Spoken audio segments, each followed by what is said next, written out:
અંકલેશ્વર તાલુકાના ગડખોલ ગામે આવેલ સામૂહિક આરોગ્ય કેન્દ્ર ખાતે બ્લડ ડોનેશન કેમ્પનું સફળ આયોજન કરવામાં આવ્યું હતું।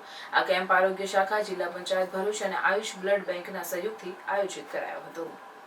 આ ઉજવણી પ્રસંગે ઉપસ્થિત રહેલા મહાનુભાવોમાં મામલતદાર કરણસિંહ રાજપૂત, તાલુકા પ્રમુખ પુષ્પાબેન પટેલ, આરોગ્ય ચેરમેન અનિલ વસાવા, જિલ્લા આરોગ્ય અધિકારી ડોક્ટર GS દુલેરા, અધિક જિલ્લા આરોગ્ય અધિકારી ડોક્ટર મુનીરા, તાલુકા આરોગ્ય અધિકારી ડોક્ટર સુશાંત કઠોરવાલા તેમજ CSC ગડખોલના અધિક્ષક ડોક્ટર શર્મા બિનોયનો સમાવેશ થાય છે। જિલ્લા આરોગ્ય અધિકારી ડોક્ટર GS દુલેરાએ જણાવ્યું હતું કે સમાજમાં રક્તદાન વિશે જાગૃતિ ફેલાવવી ખૂબ જ જરૂરી છે।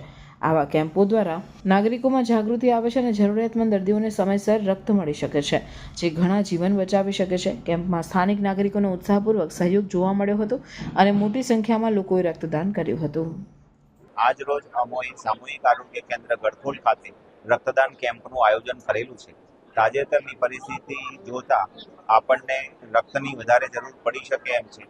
આથી મારી જાહેર જનતાને વિનંતી છે કે શક્ય એટલું વધારે રક્તદાન કરીએ, દેશને મજબૂત બનાવીએ। આભાર।